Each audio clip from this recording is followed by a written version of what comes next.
प्राचीन रोमन साम्राज्य के मंदिर एक बार खंडित हुए और फिर कभी दोबारा खड़े ना हो सके। यूनान में उनकी देवताओं को शैतान बताकर मंदिर ध्वस्त कर दिए गए, तो फिर कभी बन नहीं सके। ज्यूज, डायोनाइसिस और अपोलो को अब कोई नहीं पूजता। मिस्र की महान सभ्यता एक बार तहस नहस हुई तो दोबारा संवर नहीं पाई। आज केवल उसके अवशेष ही बाकी हैं। फारस के आताशगाहों की अखंड अग्नि एक बार बुझा दी गई तो दोबारा उन्हें जलाने के लिए कोई नहीं बचा। मेसोपोटामिया की सभ्यता पर केवल एक बार सिकंदर ने आक्रमण किया और वो एक झटके में समाप्त हो गई। उनके देवताओं के अब कोई नाम भी नहीं जानता।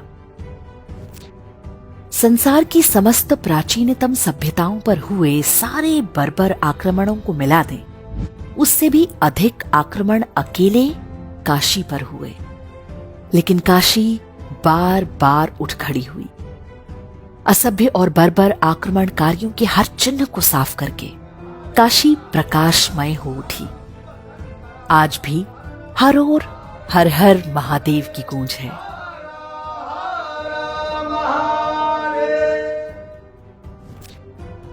संसार के सारे असभ्य मिलकर भी सभ्यता का नाश नहीं कर पाते। धर्म कभी भी समाप्त नहीं होता।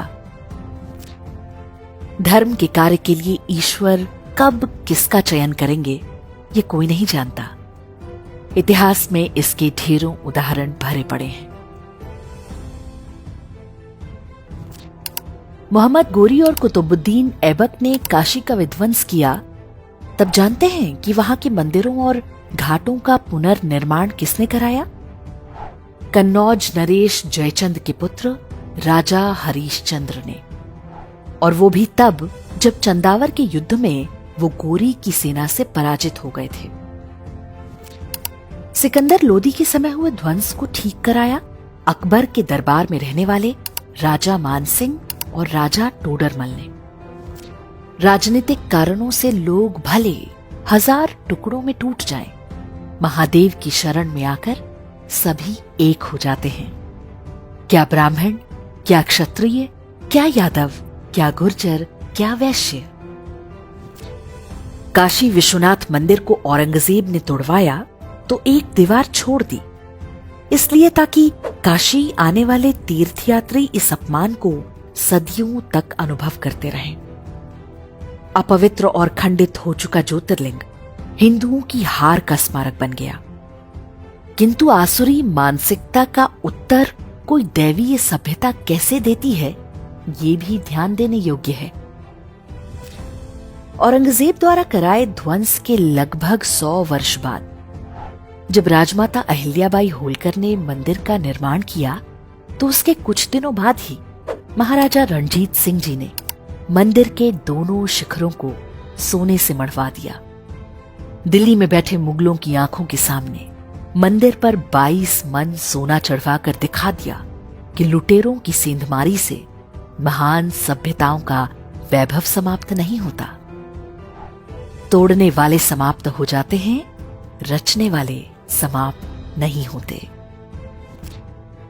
अयोध्या में वर्ष 1528 में बाबर ने जब भगवान श्री राम के जन्मस्थल पर बने विशाल मंदिर को ध्वस्त करा के एक शैतानी ढांचा खड़ा किया, तो उसने भी नहीं सोचा होगा कि ये युद्ध अभी समाप्त नहीं हुआ। 500 वर्ष तक हिंदू निरंतर संघर्ष करते रहे। अंततः खंडहरों के नीचे से भगवान श्री राम का भव्य मंदिर उठ खड़ा हुआ। हमारा ये संघर्ष न आज आरंभ हुआ है, न अभी इसका अंत है। सोमनाथ से जो क्रम आरंभ हुआ है, वो अयोध्या, काशी या मथुरा पर ही थमने वाला नहीं है। सनातन सभ्यता के हर प्रतीक को हमें वापस लेना है। ये प्रण 1 अरब हिंदुओं को अपने हृदय में बिठाना होगा। ये विश्वास बनाए रखना होगा कि एक दिन शारदा पीठ, मुल्तान, कटासराज और हिंगलाज माता से लेकर ढाकेश्वरी तक की बारी आएगी। कुछ सपने हम अपनी आंखों से सच होते देखेंगे और बहुत कुछ अपनी आने वाली पीढ़ियों के हृदय में बिठा कर जाएंगे।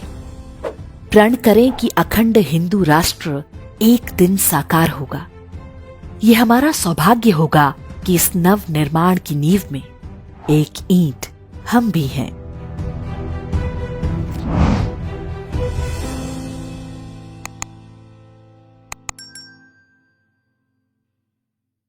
इंडेक्स ऑनलाइन के वीडियो समाज को समर्पित हैं। आप इनको डाउनलोड करके जैसे चाहे वैसे प्रयोग कर सकते हैं। चाहे तो आप हमारे टेलीग्राम चैनल से जुड़ सकते हैं। वहां सारे नए पुराने वीडियो आपको मिल जाएंगे। हमारे सोशल मीडिया लिंक हर वीडियो के डिस्क्रिप्शन में होते हैं। हमारा एकमात्र उद्देश्य हिंदू समाज को जागृत और एकजुट करना है। इसमें सहभागी बने। धन्यवाद।